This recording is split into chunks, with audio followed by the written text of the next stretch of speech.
ہمارے قوم میں یہ سینس نہیں ہے. طلاق کی وجہ میں گھسیں گے, کیوں دی؟ جب گھستے ہیں تو پھر ظاہر ہے الزامات ایک دوسرے پر بولو نا لگتے ہیں, کیونکہ دونوں اپنی عزت بچانے کی کوشش کرتے ہیں.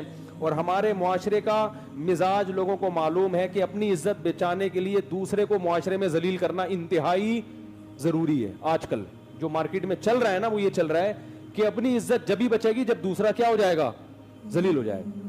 تو وہ اس کو ذلیل کر رہا ہے اور یہ اس کو ذلیل کر رہا ہے, اور لوگ بیٹھ کے درمیان میں کیا کر رہے ہوتے ہیں, فلم دیکھ رہے ہوتے ہیں, تماشا. ابے اس نے یہ بولا, ابے اس نے یہ بولا, ابے وہ دیکھو, ابے وہ دیکھو. بھائی علیحدگی ہو گئی, ختم. آپ خاتون سے بولو محترمہ جب آپ کی اس سے علیحدگی ہو گئی یا آپ اس سے طلاق چاہ رہی ہو تو طلاق لے کے علیحدگی اختیار کر لو. عورت کو اپنے شوہر کے بارے میں برائی کا علم ہو, کسی سے مشورہ لینے کے لیے بتائے, وہ تو ایک الگ بات ہے کہ بھئی یہ ایسے آدمی سے جو راز فاش نہ کرے, وہ تو ایک الگ چیز ہے. لیکن اس کو معاشرے میں ذلیل کرنے کا کوئی تک, بھئی خراب ہے تو آپ علیحدگی لے لیں اس سے, چپکے سے پتلی گلی سے نکل لیں. آپ بیوی آپ کی خراب ہے تو آپ آرام سے اس کو چھوڑ دیں, معاشرے میں ذلیل کرنے کی کوشش نہ کریں. حضرت عویمر عجلانی رضی اللہ تعالی عنہ نے اپنی بیوی کو زنا کرتے ہوئے اپنی آنکھوں سے دیکھا. صحیح بخاری کی حدیث ہے, نبی کے پاس آئے, یا رسول اللہ میری بیوی نے زنا کیا ہے.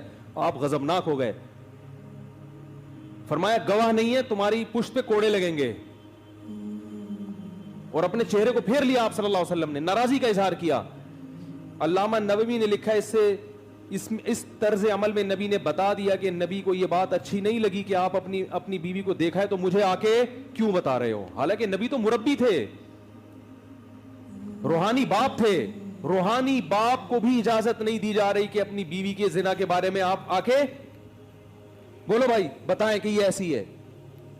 علامہ نووی نے لکھا ہے اس کے تحت کہ اس صورت میں نبی نے طرز عمل نے بتا دیا, بھائی آپ نے دیکھا ہے طلاق دے کے بولو بھائی چپکے سے اس کے راز کو فاش نہ کرو, فارغ کر دو. بھائی نہیں, لوگ پوچھیں کیا مسئلہ, بھائی ہماری نہیں بن رہی تھی آپس میں, ختم. بھائی نہیں بن رہی تھی, کیونکہ اگر اس سے برائی ہوئی ہے تو توبہ کا آپشن بھی ہے کہ نہیں ہے, یہ توبہ کا دروازہ بند ہو گیا. بھئی آپ کو اعتماد ختم ہو گیا, عورت کو بٹھائے, بولے بھائی دیکھو میں نے یہ دیکھا ہے, اب میں تم پہ الزام, تم مل پہ الزام, اس سے بہتر ہے کہ ہم کیا کر لیں, کنارہ کشی اختیار کر لیں. اسی طرح خواتین اپنے شوہر پہ جو الزام لگاتی ہیں, زنا کر رہا ہے, فلانا کر رہا ہے, میں کہتا ہوں بھائی دیکھو کر رہا ہے, برا کر رہا ہے, مشورے کے لیے آپ نے فون کیا, میں نام نہیں بتانے دیتا ان کو, اپنے شوہر کا نام میرے سامنے راز نہ فاش ہو کسی کا. ہاں کوئی بہت بڑا فسادی ہو معاشرے میں, کچھ اس طرح کے کچھ لوگ ہوتے ہیں جو مذہبی رہنما بن کے لوگوں کو الو بنا رہے ہوتے ہیں اور بہت بڑے پیمانے پر ان کا فساد ہوتا ہے, وہ ایک الگ چیز ہے.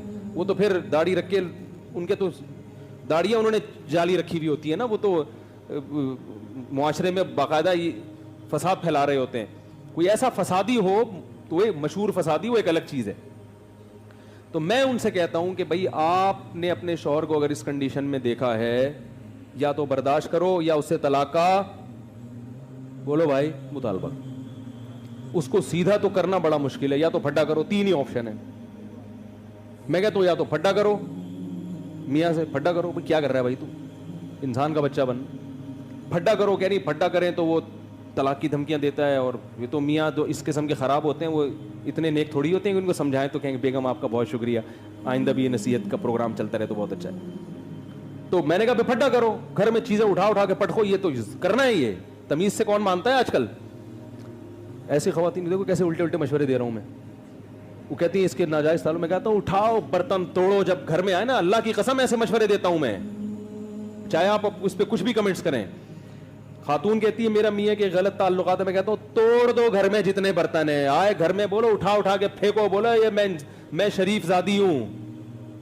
بچوں پہ کیا اثر پڑے گا جب ان کو پتا چلے گا, یہ گھر میں برداشت نہیں ہوگا, توڑو پھوڑو, یہ کرو, ایسی کی تیسی روٹ کے چلی جاؤ. اور اگر یہ نہیں ہو پا رہا آپ سے, آپ میں دم نہیں ہے توڑنے کا برتن, کانپ رہی ہیں آپ, ہمت ہی نہیں ہے, تو پھر کیا کرو بھائی.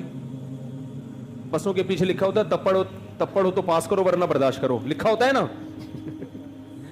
ٹرک پوری سڑک گھیر کے جا رہا ہوتا ہے, بڑے بڑے ٹرالر دیکھے ہم نے, پوری سڑک گھیر کے جا رہے ہوتے ہیں, نیچے بیچارہ رکشا والا جو ہے نا وہ ادھر سے کوشش کر رہا ہے, نکل نہیں رہا, تو اس نے پیچھے اور رکشے والے کو سڑانے کے لیے لکھا ہوتا ہے تپڑ ہے تو پاس کر ورنہ برداشت کر. کیونکہ جب تیرے میں تپڑ ہی نہیں ہے نکلنے کا تو پھر برداشت کر اسی کے پیچھے خراما چلتا رہے آرام سے. تو میں ان خواتین سے کہتا ہوں یہ کرو, وہ کہہ رہی ہیں یہ نہیں کر سکتے ہم. تو میں کہتا ہوں یا تو برداشت کرو, نہیں ہو رہا, ناقابل برداشت ہے تو طلاق لے کے علیحدگی. اس کے علاوہ آپ کے پاس کوئی آپشن نہیں, کیونکہ میں نے کہا اس کو ذلیل کرو گی, نقصان آپ کے بچوں کا ہوگا.